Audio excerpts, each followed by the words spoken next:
Hey, everybody. Welcome to the Mother's Justice Show here on KKNW. This is Chukundi Salisbury filling in for the incredible Reverend Walden, who is unable to join us again today.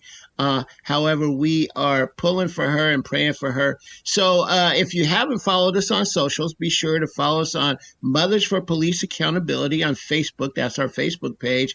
And of course, on Instagram and X, we are known as MFPA, Mothers for Police Accountability 206. So it's MFPA 206 on Instagram and X. We look forward to interacting with you. And as always, we are always looking for volunteers. Thank you to Converge Media and Black Legacy Homeowners for sponsoring our show today. So with me today, but let's get right into it, one of the biggest supporters of this show, and of course, Reverend Walden over the years is one of her contemporaries, and we all know her as a woman with the key to the city, if you will, the great and one of my mentors, for full transparency, is the great Representative Don Mason. Hey, Don, welcome to the show. How are you doing? Chukundi, I am doing fine, and it's so good to be here with you and I talking. And I was your mentor, and then you became my mentor. And that's the way it should be as we move from generation to generation. Yes, indeed. That is so true, and I just remember us, me coming up, working with you at Parents for Student Success when I first came home from school. And then, of course, I already had a heart for service and was ready to hit the ground running because of all the everything that my mama poured into me about being helpful and being of service to others and serving my community. And so when I came back from school here in the 90s, or that 92, I was ready to work, and you picked me up and put me in the game, Coach. You hit the ground running, boots on the ground, as they say. And yeah. That was the first year I ran for office. So you just stepped right in and started figuring out how campaigns run in the politics of Seattle, and you picked it up really quick. Eventually, you ran for office. Yeah, that's so true, man. So, yeah, we have a great history, and you most certainly, again, for listeners that don't know, Representative Mason, Don, as we know, has been a great, again, contemporary supporter, listening partner and community activist partner with Reverend Walden over the years. There's been many things that they've worked on together, including all of the great work done over at First Place School that Reverend Walden always talked about. Definitely. That work at First Place and yeah, again, we're just praying for Reverend Walden today. But, Don, before we get into the meat of our show and you tell us about all the great things that you're working on and supporting, just tell the listeners a little bit about some of the work and the time that you spent with Reverend Walden over the years at First Place. Oh, phenomenal. Phenomenal. So Harriet and I, Dr. Walden, Dr. Reverend Walden, who is actually brilliant. And I want to say that because people may not know that she is so well read, and she has been almost like a professor to me on things to do with our Black history and clear thinking. What we say is that we're a collaboration of clear thinking African Americans willing to invest in our children's well-being and their future. That's our reason for getting up in the morning and doing what we do. It's pretty simple, but clear thinking. And that comes, both of us grew up knowing Marcus Garvey. We speak a lot about Marcus Garvey's philosophies. One of them that is just, again, foundational to what we do is that he says, do not go to the strong for justice while you're weak, but come together with those of like minds and accomplish something. And show your good works, and you will be voluntarily respected. You don't have to beg. And I know that has happened for Harriet and I. We just accomplished something, showed our good works. We were there. We did what we said we would do. She was working on what we needed to do at the level of the police, and I at the level of education. Yeah. And then something very ironic happened. She went on the board of First Place, and she helped save our education center there. She was the vice president and then brought me in as the president. And then during the same time, we had the William Wingate case with the police, and I took that on. And we won on that. He won. He went to federal court and won. It was a violation of his civil rights. So that was interesting because she did the education. She was doing education while I was doing police. But that shows that we worked so well together, we could almost switch roles when the emergencies happened. Right. And I just remember her taking such a passionate role in the work that she was doing at First Place with you, because she always was so focused on education, especially with her own children. Obviously, me and my brothers most certainly believe in education, and it keeps going on. But I just remember she had her whole piece around visiting parents at home, and like she was a fan of the pop-up. So, given the opportunity to actually be on a board at a school and be able to help influence those decisions and save that school, I know it meant a lot to her and means a lot to her to this day, which is great. So I'm just always a pleasure to hear about those things. And then I also know that both of you were like daughters, if you will. It's funny me speaking to y'all about being somebody's daughter when I'm the child, if you will. But both of y'all were daughters to the great Dr. Mims, who is in spirit now. And both of you talk highly about what she poured into y'all for y'all to be able to pour into others. Can you just talk a little bit about, your relationship with Dr. Mims and some of the intersection, how it intersected with Reverend Walden or Harriet, as you call her? Well, I can't call her Harriet, and I call her Harriet. She's my Harriet. She's my sister, community sister. So Dr. Mims was our chief mentor, professor, and friend. And she trusted me. And in fact, Dr. Mims brought me to her when I was in the legislature because she lived near the campus. And so she had me stay with her because she wanted to make sure that every day I got up, I was ready to go and face what I had to face.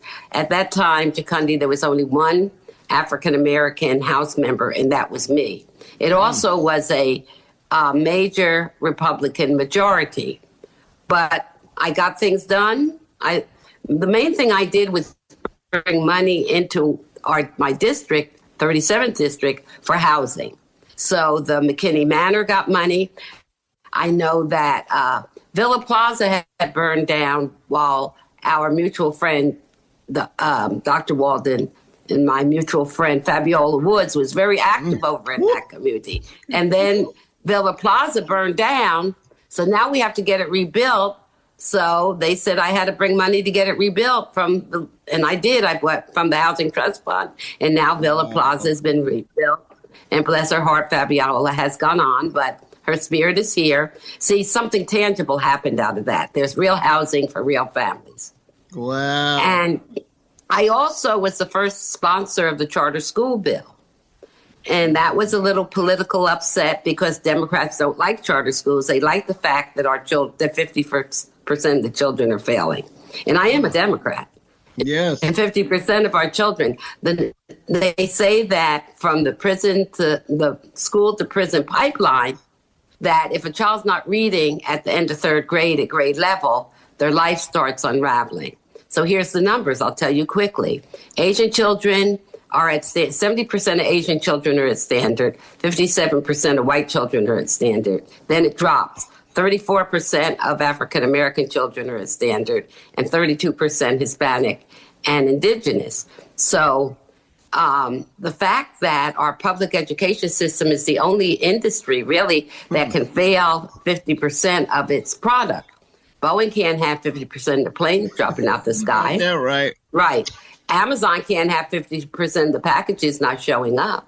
You know what, Don, and I think that Reverend Walden loved that. We all most certainly love that, right? And I know that you're continuing some of that work right now around your mentorship over at RVLA, right? So let's talk a little bit more about that when we come back from the break. Okay.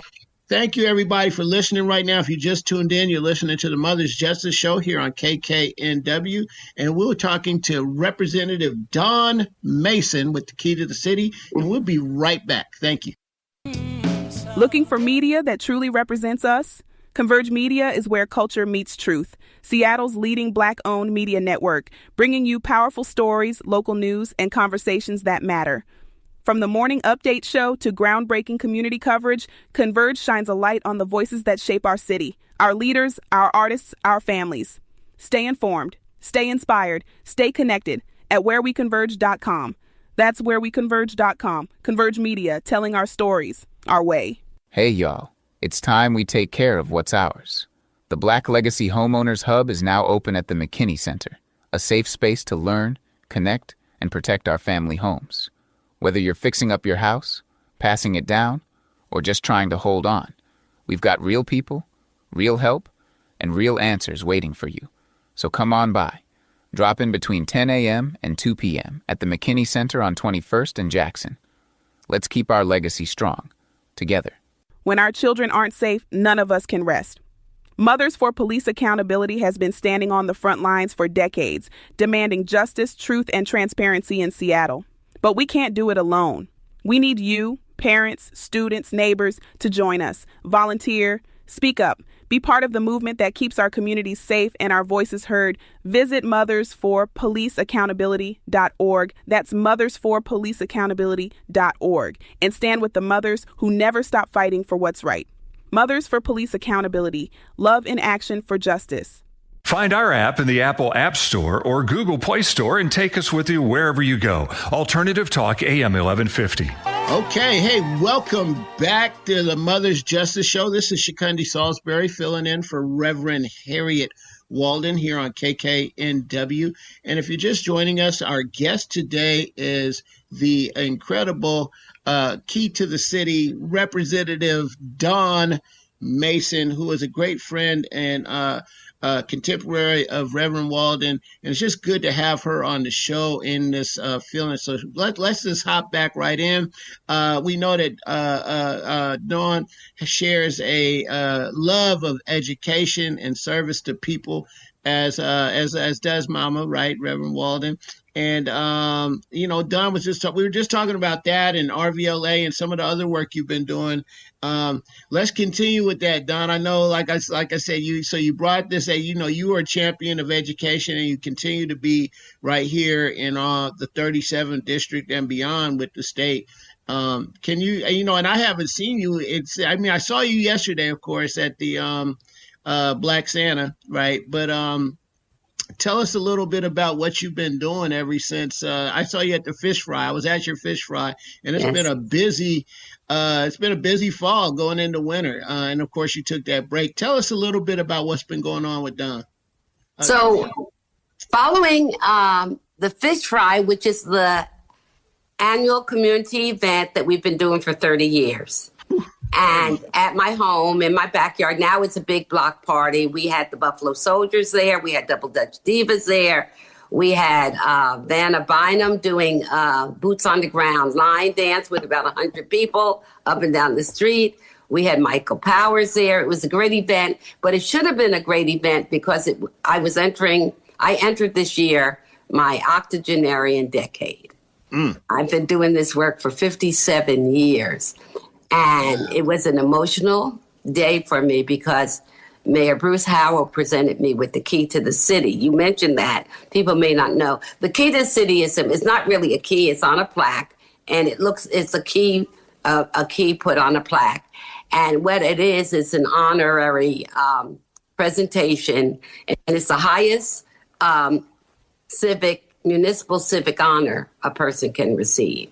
And so I was just moved by that and touched by that. But now that I have the key to the city, one thing I want to say to the listening audience is that if you've done anything with me, if I've supported you and you went on and accepted the baton that I passed to you, and you're doing whatever you're doing and doing it well, then you are in that key. And I will. So Chukundi, you're in my key. And it's not my key alone. I didn't get that key by myself. It's the hundreds of Chukundis and different people who are foundational to what we speak about, the education of our children. And so what I've been doing is I continue to be on the community advisory for Rainier Valley Leadership Academy.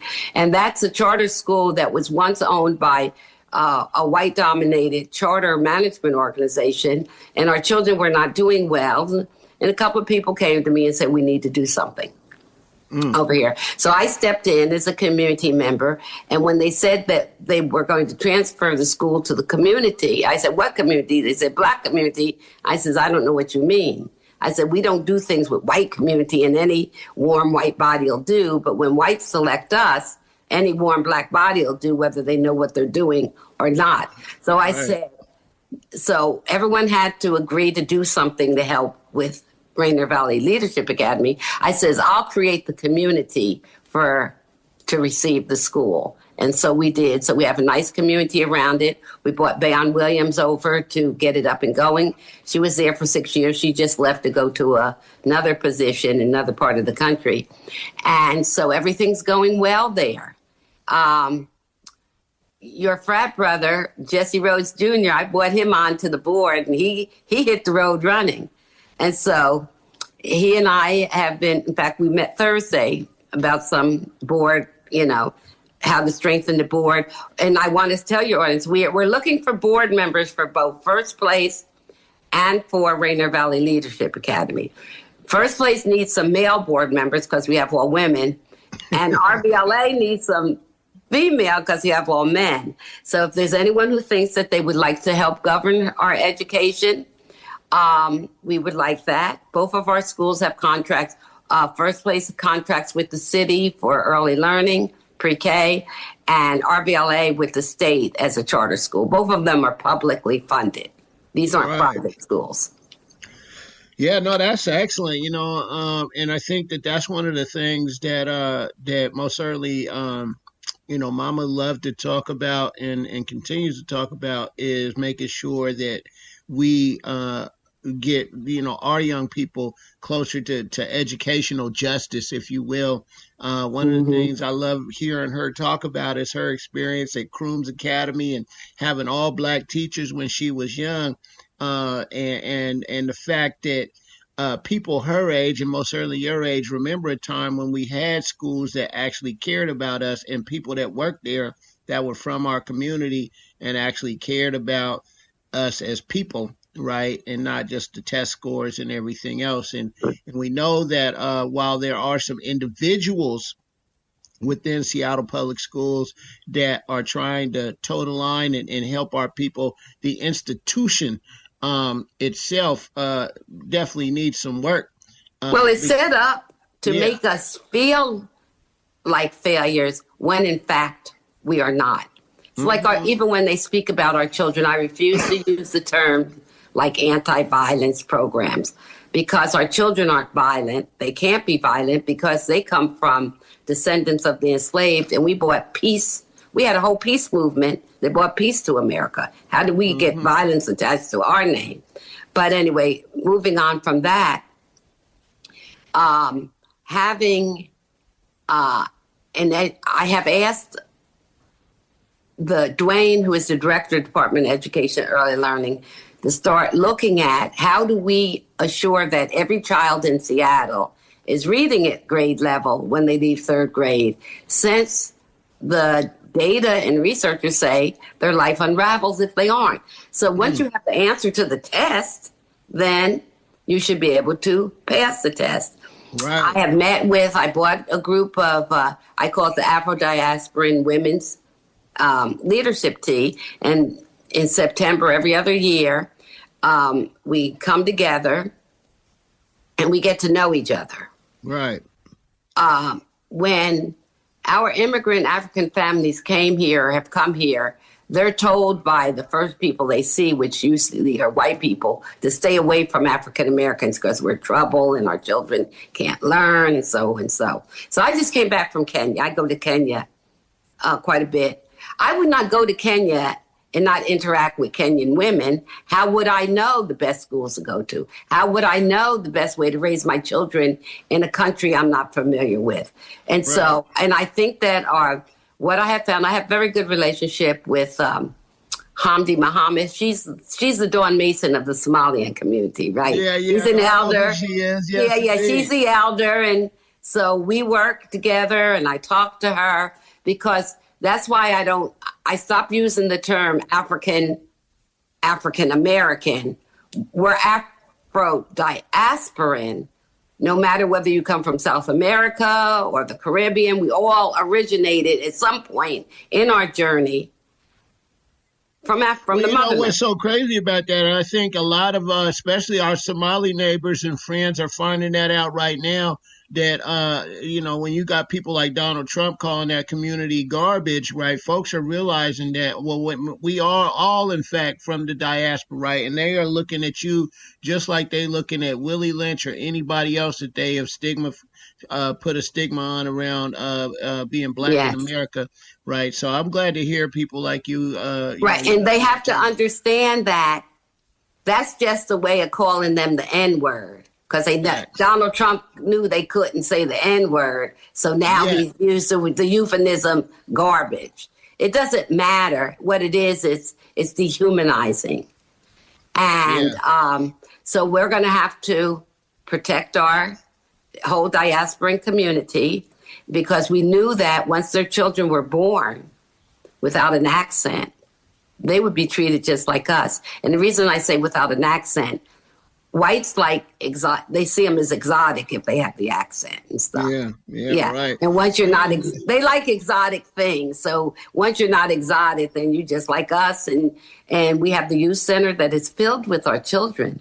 But we have an answer for that one too. We're putting our children on horses. You know what? We'll talk about that on the other side of the break. Okay. I mean, because go over there with our young people and the answers that. And I know that you've been talking a lot to different people about the future and what you want to see for 2026 and beyond. We'll talk a little bit about that when we come back from the break. You're listening to the Mother's Justice Show right now on KKNW, and we'll be right back with Dawn Mason. Looking for media that truly represents us? Converge Media is where culture meets truth. Seattle's leading Black-owned media network, bringing you powerful stories, local news, and conversations that matter. From the morning update show to groundbreaking community coverage, Converge shines a light on the voices that shape our city, our leaders, our artists, our families. Stay informed, stay inspired, stay connected at whereweconverge.com. That's whereweconverge.com. Converge Media, telling our stories, our way. Hey, y'all. It's time we take care of what's ours. The Black Legacy Homeowners Hub is now open at the McKinney Center, a safe space to learn, connect, and protect our family homes. Whether you're fixing up your house, passing it down, or just trying to hold on, we've got real people, real help, and real answers waiting for you. So come on by. Drop in between 10 a.m. and 2 p.m. at the McKinney Center on 21st and Jackson. Let's keep our legacy strong, together.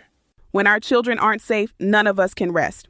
Mothers for Police Accountability has been standing on the front lines for decades, demanding justice, truth, and transparency in Seattle. But we can't do it alone. We need you, parents, students, neighbors, to join us. Volunteer, speak up, be part of the movement that keeps our communities safe and our voices heard. Visit mothersforpoliceaccountability.org. That's mothersforpoliceaccountability.org. And stand with the mothers who never stop fighting for what's right. Mothers for Police Accountability. Love in action for justice. The Mother's Justice Show is brought to you by H.G. Walden and the Virtues Healing Circles. Join us for Wisdom and Wellness with Reverend Walden, a monthly virtual and in-person healing circle that focuses on community healing and growth. Learn more at virtueshealing.com. That's virtueshealing.com. Also, be sure to join our healing group on Facebook. Again, visit us at virtueshealing.com today. Wondering what's on next on Alternative Talk 1150? Check out 1150kknw.com.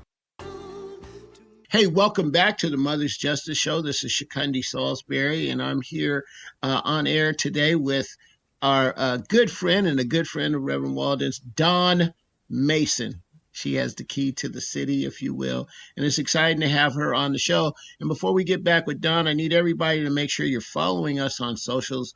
Mothers for Police Accountability on Facebook. That is the Facebook page. And then on Instagram and X, we are MFPA, Mothers for Police Accountability, MFPA 206. So make sure you follow us on socials and give us some likes and follows and shares. And of course, we're always looking for volunteers to help the organization. And a big shout out to Converge Media for their sponsorship, along with the good work of the folks over at Black Legacy Homeowners, who are doing great work in our community to help our Black folks keep their homes. So thank you to those sponsors of the show. And let's get right back into it with Representative Dawn Mason. So before the break, you mentioned about having some answers in a youth center for our young people. Can you talk a little bit more about that? Yes, I can. So reports tell us that there's an article, I think an interview with our King County prosecutor, Lisa Mannion. And so when children get in trouble, they go to the county, not the city. The city doesn't handle any court things under 18. So I have a meeting set up with Lisa Mannion because in that report it said 70% of the children that are committing crimes are not associated with a school. They either have dropped out, been kicked out, flunked out, but they aren't in school. And so again, what I said earlier, if you know the answer to the test, why are you failing the test? So the one thing that I'll be talking to Dwayne at Department of Education and Early Learning that we could support as a city, is that when a school releases a child from their school or the child doesn't show up, that the city knows it, that his department knows it, then we can, and then Department of Human Services, they just put out $15 million on reducing youth crime. So then Department of Education should be working with those who got contracts because of our youth crime, which most of them will not work. They just give out a lot of money for that and it doesn't work. But we're going to make it work. So what it is then they can interact with the parent of that child who's now court associated, right? Because it's an adult problem, not a child problem. And as we have done with Parents for Student Success, we have the Parent Academy, and we put what we call master parents with other parents. Just like a teacher, when they do professional development, they bring in master teachers. So we bring in parents that have been successful in educating their children and getting them through life unharmed and unscathed and not picked up by the enemy being those who would steal the minds, hearts, and souls of our children. So putting guns in their hands. So we know that to get the tools of destruction, like a gun or anything even in their head, hot wiring cars, etc., we have to put tools of construction in their hands. Thus, we have the ranch.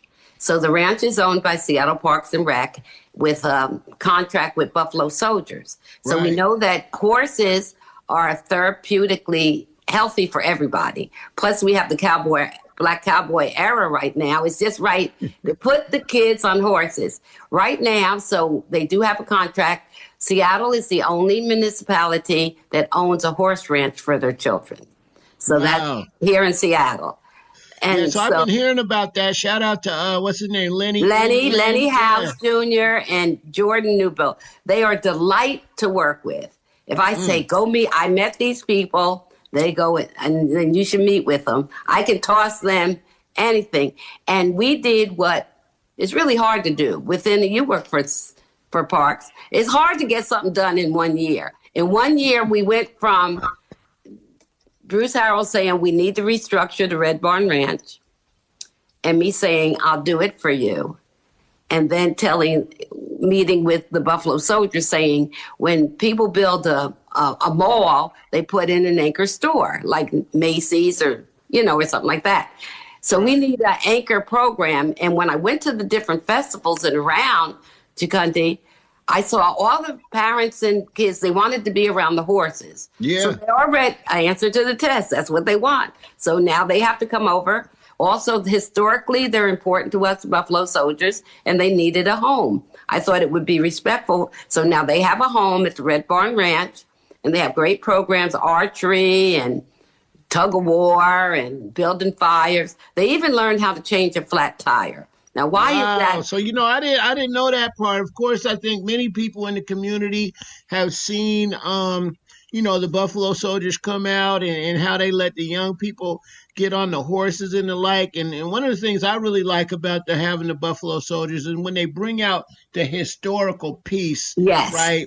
And you can see the history of everything, and especially in this era of us being erased from official websites and they want to burn the books around us. It's just good when you see these guys, Lenny and them, come up on the horse, and kids can see that, okay, this is official. The other thing that I love about the Buffalo Soldiers and being in our community, because I haven't been out to the ranch, to tell the truth. Well, you'll have to get out there, put you on a horse. Yeah, indeed. But here's the one thing that I really love, and I've always loved about the Buffalo Soldiers, and when they come out, our young people don't see black men on a horse, right? Mm-hmm. And so the thing that I love about seeing those guys is that because from a young person, even at the Torchlight or other things, you see the police, right? In our ecosystem, as a young person coming up in Seattle, we've only seen police officers on horses, right? And of course, we all know that there's some excellent police officers in our community that work well with us, and then we know that there's a lot who don't care for us, right? And we know that institution, right? This is why this institution was founded. This program was founded by co-founded by Reverend Walden, Mothers for Police. It was actually Mothers Against Police Harassment, and we know that history, but. What I'm saying to you is that as from a young age, when you only saw police officers and mostly white men in authority positions on the horse, right? And it's really meant in a way to intimidate you. That becomes a negative. It becomes a negative, right? And to see these black men riding up on the horses and they got their hand outreached. And they might run the horse up on you if you're in a crowd. Yeah, and for them to bring young people and let them be up there and see that, no, you can be up here too, right? And everybody on this horse is not out to get you. We're here to empower you. And so that's why I was really excited when you guys brought you and the rest of the So I want you to tell Harriet, Mother Walden, Reverend Walden, Dr. Walden, that there is the Horse Patrol has been disbanded. The police department doesn't have a horse patrol anymore. And now their tackle, their saddles and all that stuff has been given to the ranch. So now it's being used for our children. So that's kind of like an energy thing, like Carmen. So we don't you just talked about those negatives. And now our children are on the horse and on those saddles that used to be with the police. And so we've taken care of that. I didn't do anything they just did it's just all karma. It's all, Harry and I work in spirit. It's just all spirit. And so we didn't get the horses, but we did get the saddles and the ropes and the different tackle. Well, so that was like a quiet win. I guess, and it was a quiet win. I consider myself keeping my ear to the ground here in community. And what you're telling me, this is major. That's why I'm going to repeat it one time here, is that the Seattle Police Department, right, has disbanded its mounted patrol. Yes. And many of the supplies that help that patrol exist in terms of everything that's not the actual horses, the saddles and the ropes and the stirrups and all of those things that you would need to have a horse patrol has now been given or transferred to the programs here at the Red Barn Ranch with the Buffalo Soldiers, and that our young people from our community are now riding in the saddles that SPD once rode in our community on, right? So our young people are now riding in the same saddles that the Seattle Police Department did. That is incredible, and I'm going to leave us on that segment right now. We're gonna be right back with Don Mason, and I just literally can't stop smiling. That's why I had to repeat that. But you're listening to the Mother's Justice Show here on KKNW, here with Representative Don Mason. We'll be right back. Looking for media that truly represents us? Converge Media is where culture meets truth. Seattle's leading Black-owned media network, bringing you powerful stories, local news, and conversations that matter. From the morning update show to groundbreaking community coverage, Converge shines a light on the voices that shape our city, our leaders, our artists, our families. Stay informed, stay inspired, stay connected at whereweconverge.com. That's whereweconverge.com. Converge Media, telling our stories, our way. Hey, y'all. It's time we take care of what's ours. The Black Legacy Homeowners Hub is now open at the McKinney Center, a safe space to learn, connect, and protect our family homes. Whether you're fixing up your house, passing it down, or just trying to hold on, we've got real people, real help, and real answers waiting for you. So come on by. Drop in between 10 a.m. and 2 p.m. at the McKinney Center on 21st and Jackson. Let's keep our legacy strong, together. When our children aren't safe, none of us can rest. Mothers for Police Accountability has been standing on the front lines for decades, demanding justice, truth, and transparency in Seattle. But we can't do it alone. We need you, parents, students, neighbors, to join us. Volunteer, speak up, be part of the movement that keeps our communities safe and our voices heard. Visit mothersforpoliceaccountability.org. That's mothersforpoliceaccountability.org. And stand with the mothers who never stop fighting for what's right. Mothers for Police Accountability. Love in action for justice.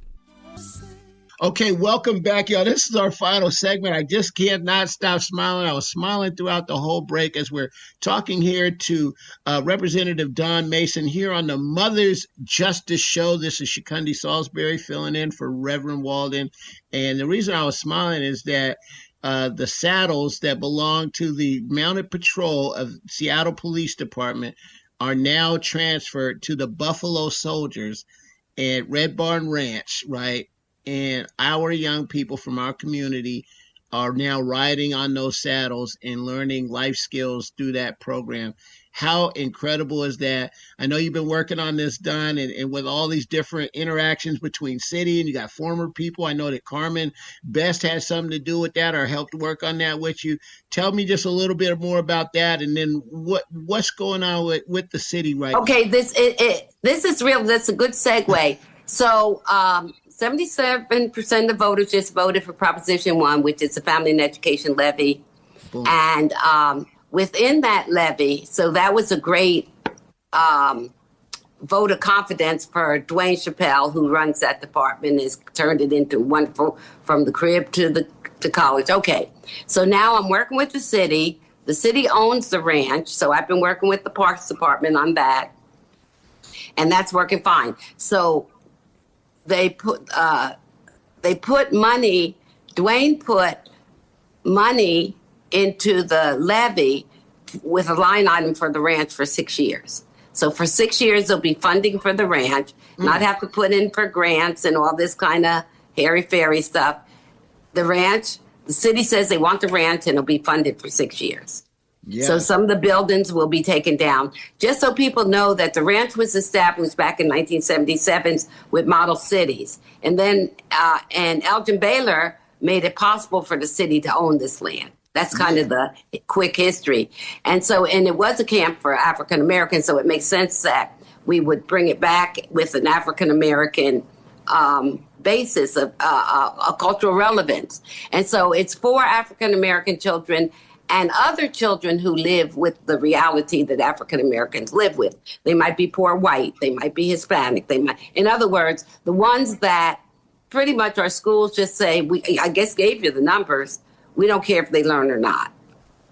So anyway, and so it's not just African American children. Children are children, and they'll grow together. Also, it helps with the disbursement of the African American community out of Seattle, and they're all over King County. then it's one place that our children can find each other and come together and grow up together. And we also will be having programs in the city at the Van Assel Community Center with really? Gary Alexander and Dawn Bennett. That's our Wakanda. Okay. Okay. So, Ben, just to be clear, right, for the listeners here, the Buffalo Soldiers are at Red Barn Ranch, and they're using some of the supplies from SPD's now defunct Mounted Patrol. And you don't necessarily have to be able to just get out to Red Barn Ranch. What I'm hearing from you is that you're excited about other programs. Other programs coming into places like Van Assel Community Center here in the south end of Seattle. So there'll be ranchers, whether they're on horses with that program, learning how to shoot a bow and arrow. Acts on stage, they'll be performing with Isaiah Anderson and Melissa. So anyone who's doing something with children, and I see real children doing things. A lot of people say they're doing things, but I can't see the children. Yeah. Parents are saying they don't know where to find it. You know, a lot of smoke and mirrors, a lot of smoke and mirrors, and a lot of money that's our children's money, and I don't see the advantage. So what supports all of this and will be supporting is what I call our Creative Black Brilliance Brain Trust. So if you're not brilliant, you're not creative. See, creative is having a ranch that's out in the rural area, but also connects with the, with the city, urban with the area. Yeah. And then having the city own the property so we don't have the responsibility for mortgages, and everyone wants to own their own building. Well, I pay taxes, so I own it. Yeah, that's an excellent move, because we don't have to own everything. Right. Especially if we can't maintain it. That's exactly what I was about to say. We've seen many things in our community where we fought to have the ownership of it. And of course, now we own it, but we can't necessarily maintain it, or there's some type of piece. When the city owns this actual property, we're able to have them maintain it. But, one of the things you just mentioned about this election and the fact that there was the deal, and our good friend Dwayne Chappelle was most certainly supported in that. Why don't you talk a little bit about what your take on this past election? We have a new mayor. I can tell you. I can tell you. You don't even have to. Let me just be very transparent. What I do is I have one-on-ones with people who are decision makers, and that helps me continue to represent us. Right. So the mayor-elect, Katie Wilson, gave me a call and wanted to know if she could come over and meet with me. And I said, of course. So she came and brought her deputy mayor, Brian Surratt, and they sat down here with me for about an hour, and we got a chance to get to know each other a little bit better. I had some real clear directions for her. I told her I know it's during her campaign, she didn't have Black women around her, that she would go and take pictures with Black men and Black groups, and then I told her, but that campaign is over. I have the key to the city, and it really doesn't matter who the mayor is. I have to represent the city of Seattle. Right. I asked her how was she with Black Americans, African Americans or Black Americans, and she said, well, she's learning. Well, I said, I guess then I have to be your teacher. And I said, and like I think I said earlier, listen, whites have this thing of any warm Black body will do. And that doesn't work for me. I said, I work with a brain trust. These are the brilliant, creative Blacks that I work with. And I'm not part of a group. I'm not in a sorority. I'm not a link. I'm not over here. I don't belong to this and that. I'm just Dawn Mason. I represent everybody, but everyone does not represent me and those I care about because they aren't clear thinkers. So and she's smart. She got it. I think she got it. And so anyway, so we had a chance to talk, and I told her that I would be interacting mostly with her deputy mayor because she'll be busy mayoring things and making Seattle affordable. And I said, you'll never make Seattle affordable, and New York will never make New York, and LA won't be. I said, these major cities will never be affordable for people who have no money. I said, so he says, well, there's ways. I said, well, you're the mayor, not me. But I said, I moved here when Seattle was affordable, but I could, if I wasn't living here now, I couldn't afford to move back. This is true, man. You know, so I always love getting your take on things. You're such a straight shooter, and you talk to people in such a direct way, but a way that makes people feel good at the end because they know where they stand. And we know that it's about progress for our people. You know, I really appreciate you coming on the show today. And thank you for inviting me. This has been a nice conversation with you. And we are praying for Harriet, for Dr. Walden. And she will be fine. I went to visit her a few times. She's going to be fine because she's going to always be Harriet.